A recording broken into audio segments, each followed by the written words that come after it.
1857 भारतीय इतिहास का वो साल जब एक छोटी सी चिंगारी ने पूरे साम्राज्य में आप कह सकते हैं आग लगा दी। देखिए, ये सिर्फ कोई छोटी मोटी बगावत नहीं थी।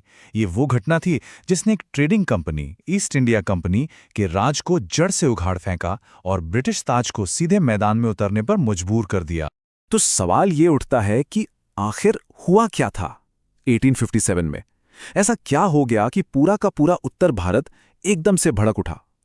क्या ये बस एक घटना थी या इसके पीछे 100 साल से दबा हुआ गुस्सा था जो ज्वालामुखी की तरह फट पड़ा? कहते हैं ना, हर बड़ी आग की शुरुआत एक छोटी सी चिंगारी से होती है, और 1857 के लिए वो चिंगारी थी एक नया हथियार और उससे जुड़ी एक ऐसी अफवाह जिसने सब कुछ बदल दिया। अच्छा, तो हुआ ये कि अंग्रेज एक नई एकदम मॉडर्न इनफील्ड राइफल लेकर आए। इसका सिस्टम थोड़ा अलग था। इसमें इस्तेमाल होता था एक नया प्री पैक्ड कारतूस। अब देखिए, भारत का मौसम नमी वाला है तो बारूद खराब हो सकता था। तो इसका हल क्या निकाला गया? उस कागज के कारतूस पर चर्बी की मतलब ग्रीस की एक परत चढ़ा दी गई और बस यहीं से सारी मुसीबत की जड़ शुरू हुई। एक अफवाह उड़ी और वो अफवाह तेजी से फैली कि ये चर्बी गाय और सुअर की है। और सबसे विस्फोटक बात पता है क्या थी?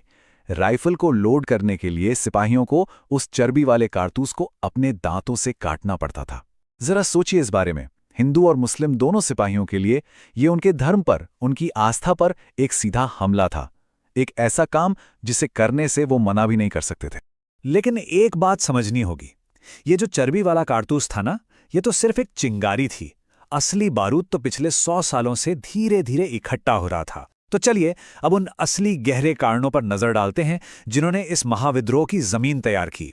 सबसे पहले बात करते हैं पैसे की, यानी आर्थिक कारणों की। देखिए, ईस्ट इंडिया कंपनी की नीतियां ना हर किसी को निचोड़ रही थीं। किसानों पर इतना भारी लगान था कि उनकी कमर टूट गई थी। फिर जैसे जैसे रियासतें छिनी तो राजा, नवाबों के साथ काम करने वाले कारीगर, शिल्पकार सब बेरोजगार हो गए। और व्यापार का तो हाल ही मत पूछिए। भारत में बने सामान पर 80% तक का एक्सपोर्ट टैक्स और अंग्रेजी माल पर बस 5% का इंपोर्ट टैक्स।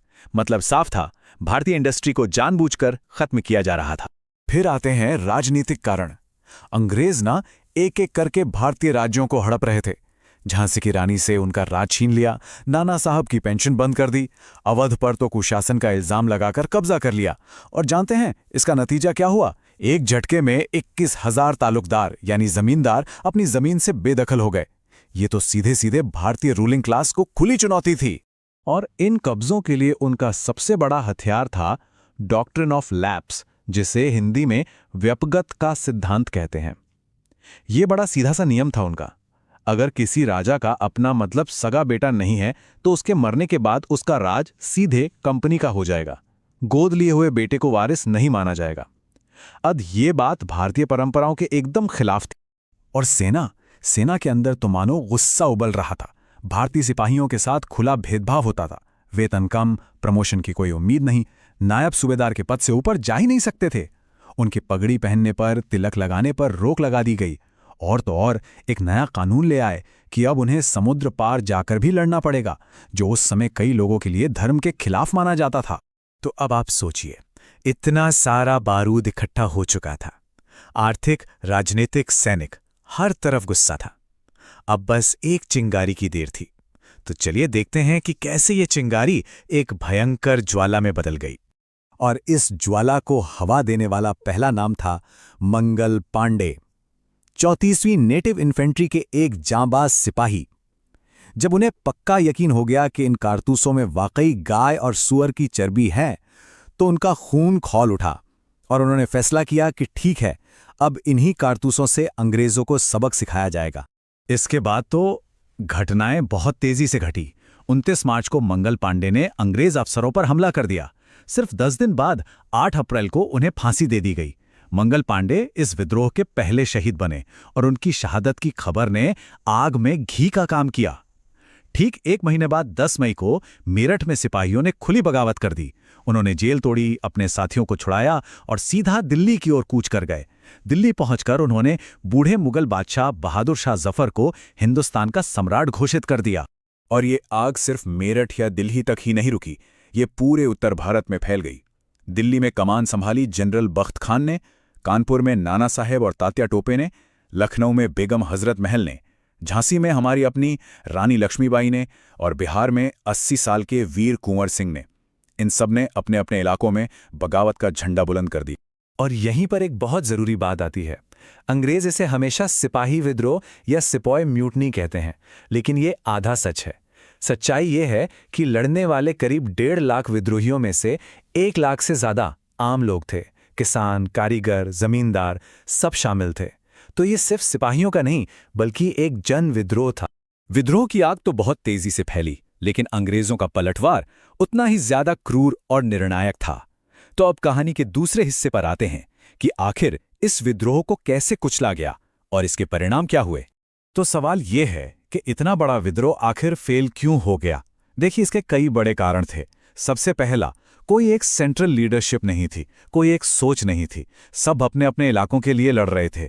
दूसरा, भारत के ही कई बड़े रजवाड़ों और पढ़े लिखे तबके ने अंग्रेजों का साथ दिया। दक्षिण भारत तो इस पूरे विद्रोह से लगभग अलग थलग ही रहा। और आखिर में तकनीक। अंग्रेजों के पास टेलीग्राफ, रेलवे जैसे तेज साधन थे और हथियार तो बेहतर थे ही। और जब अंग्रेजों ने इसे कुचलना शुरू किया तो उन्होंने क्रूरता की सारी हदें पार कर दी। विद्रोहियों को सरेआम फांसी पर लटकाया गया। हजारों लोगों को तोप के मुंह पर बांधकर उड़ा दिया गया। मकसद साफ था, लोगों के दिलों में ऐसी दहशत बैठाना कि वो दोबारा सिर उठाने की हिम्मत ना करें। लेकिन इस विद्रोह का एक बहुत बड़ा नतीजा निकला। सबसे बड़ा नतीजा ये था कि ईस्ट इंडिया कंपनी का राज हमेशा के लिए खत्म हो गया। अब भारत पर सीधे लंदन से ब्रिटिश क्राउन यानी महारानी का शासन शुरू हुआ। इसी को हम ब्रिटिश राज के नाम से जानते हैं। गवर्नर जनरल का टाइटल बदलकर वाइसराय कर दिया गया और पूरी भारतीय सेना का ढांचा बदल दिया गया ताकि भविष्य में ऐसी कोई बगावत हो ही न सके।